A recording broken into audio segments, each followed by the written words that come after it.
Samantala, taimtim at mapayapa ang sitwasyon ngayon sa isang pampublikong sementeryo sa Baguio City bilang paggunita sa undas. Yan ang sentro ng balita ni Christine Sabaway ng PTV Cordillera, live mula sa Baguio City.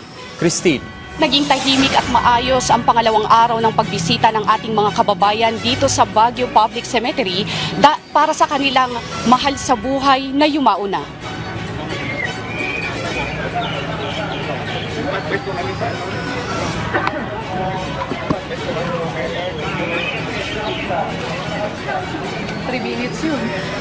May mga kanya-kanyang bitbit na pagkain, bulaklak, kandila at may mga nagtayo din ng kanilang sariling tent sa tabi ng puntod ng kanilang mahal sa buhay.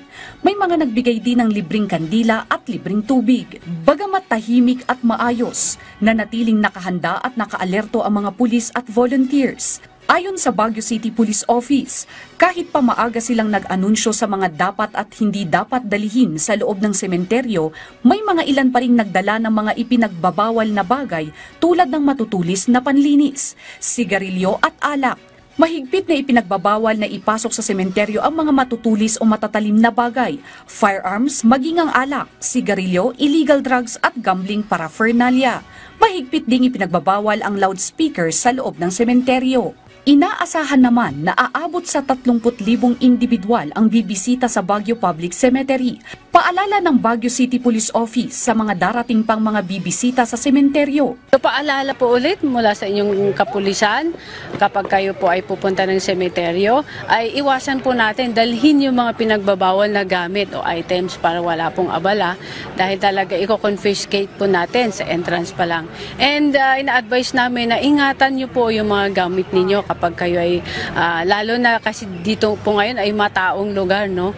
So mayroon pong mga hindi talaga maiwasan na mapagsamantala, no? So ingatan po nila yung mga gamit nila, huwag po nilang kung saan-saan iniiwan. And then ina-advise din po namin na hangga't maaari huwag po nilang dalhin ang kanilang sasakyan dahil limited lang po ang parking slots na malapit dito po sa sementeryo. Sinigurado naman ng Baguio City Police Office na walang magiging aberya at magiging maayos ang obserbasyon ng undas sa syudad. Kahapon ay manageable, pati yung ating flow ng traffic. At inaasahan natin na ganun pa din naman ngayon. Kayang-kaya natin na i-control, no, yung dagsa ng tao kasi na-maximize po natin yung deployment ng ating PNP personnel. Katulong natin yung mga volunteers at saka yung mga interns po. Samantala, aabot sa mahigit 1,000 na pulis at volunteer groups ang nakaantabay at nakaalerto sa buong syudad ng Baguio. Mayroon ding quick reaction team at reactionary standby support force na magbabantay sa mga sementeryo, tourist spots, bus terminals, bentahan ng mga bulaklak, malls at iba pa. Maliban sa mga kapulisan, nakaantabay din ang mga emergency response team para sa mga mangangailangan ng tulong medikal. Samantala, kumpara kahapon mas kakaunti ang pasahero ngayon sa mga bus terminal.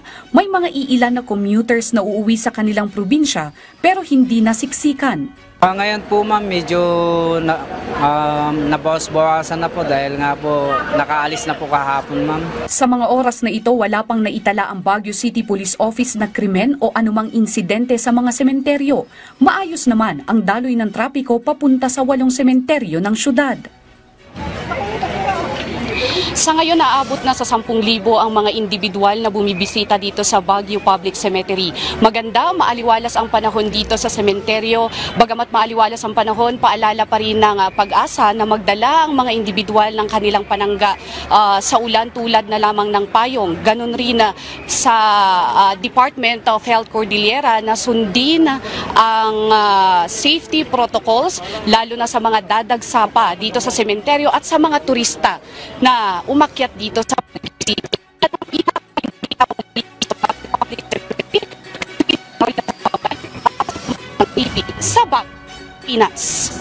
Maraming salamat, Christine Sabaway.